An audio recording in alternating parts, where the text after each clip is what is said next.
অনুগ্রহ করে শুনুন, আপনার লেকচারে আপনি উল্লেখ করেছেন যে আপনি যীশু খ্রিস্টে বিশ্বাস করেন, তিনি অলৌকিকভাবে জন্মগ্রহণ করেছিলেন, তিনি মৃতকে জীবিত করতেন।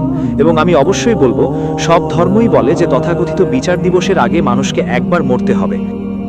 যদি যীশু এই লোকটিকে, মৃত ব্যক্তিকে জীবন দিয়ে থাকেন, তবে সেটা কি শুধু লোক দেখানোর জন্য ছিল? কারণ সেই লোকটি তো এখন আর বেঁচে নেই। তাই যীশু কেন তাকে জীবন দিলেন? যাতে সেই লোকটি আবার মারা যায়। তার মানে লোকটা দুবার মারা গেল। তো এটা কি শুধু দেখানোর জন্য ছিল, নাকি অন্য কিছু? নাকি তিনি এখনো বেঁচে আছেন আর মারা যাননি? ভাই, খুব ভালো একটা প্রশ্ন করেছেন। আমরা মুসলিমরা বিশ্বাস করি যে যীশু খ্রিস্ট, তার উপর শান্তি বর্ষিত হোক, মৃতকে জীবন দিতেন। তো যীশু খ্রিস্ট আলাইহিস সালাম যদি মৃতকে জীবন দেন, আর একজন মানুষ তো একবারই মারা যায়, তাহলে যীশু খ্রিস্ট আলাইহিস সালাম কি শুধু লোক দেখানোর জন্য মৃতকে জীবন দিয়েছিলেন? তিনি কেন এটা করলেন? আমি আপনার সাথে একমত যে একজন মানুষ একবারই মারা যায়। কোরআনে সূরা ইমরান অধ্যায় 3 আয়াত 185 বলে, কুল্লু নাফসিন যায়কাতুল মউত, প্রতিটি আত্মাকে মৃত্যুর স্বাদ গ্রহণ করতে হবে।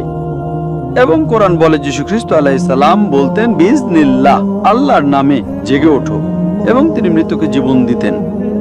বাইবেল এটা বলে।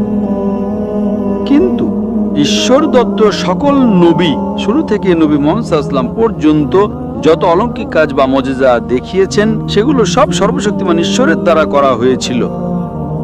নবীরা নিজেরা তা করেননি, বরং সর্বশক্তিমান ঈশ্বর করেছিলেন। মুসা আলাইহিস সালাম যখন সমুদ্র দ্বিখণ্ডিত করেছিলেন, সেই অলৌকিক ঘটনাটি সর্বশক্তিমান ঈশ্বর করেছিলেন তার অনুসারীদের প্রমাণ দেওয়ার জন্য যে তিনি ঈশ্বরের একজন বাণীবাহক বা রাসূল।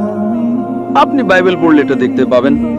এবং আপনি জানেন, একবার যীশু খ্রিস্ট আলাইহিস সালামের কাছে দুই বোন এসে বলল যে, দয়া করে আমার ভাইকে বাঁচান। তখন তিনি সর্বশক্তিমান ঈশ্বরের কাছে প্রার্থনা করলেন যে, আপনি আমার কথা শুনুন। তিনি কাঁদলেন, আপনি একমাত্র তাকে বাঁচাতে পারেন। তিনি ঈশ্বরের কাছে প্রার্থনা করছেন, অর্থাৎ যখন মৃত্যুকে জীবন দেওয়া হলো, তা সর্বশক্তিমান ঈশ্বরই দিয়েছিলেন।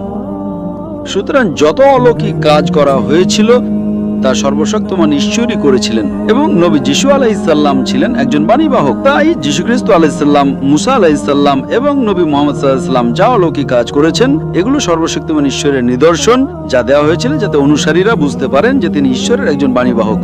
এবং এটি বাইবেলের বুক অব অ্যাক্টস অধ্যায় নম্বর 2:22 উল্লেখ আছে, শুনো ইসরায়েলবাসীরা, এই কথাগুলো শুনো, নাসরেতের যীশু ঈশ্বরের পক্ষ থেকে তোমাদের মাঝে একজন অনুমোদিত পুরুষ, যার মাধ্যমে ঈশ্বর তোমাদের মধ্যে অলৌকিক কাজ, আশ্চর্য ঘটনা এবং চিহ্ন দেখিয়েছেন, এবং তোমরা তার সাক্ষী।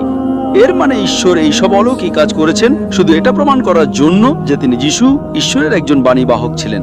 এর মানে এই নয় যে সেই ব্যক্তিটাই ঈশ্বর বা সেই ব্যক্তিটাই সবার চেয়ে শ্রেষ্ঠ। তাই বাণীবাহকদের দ্বারা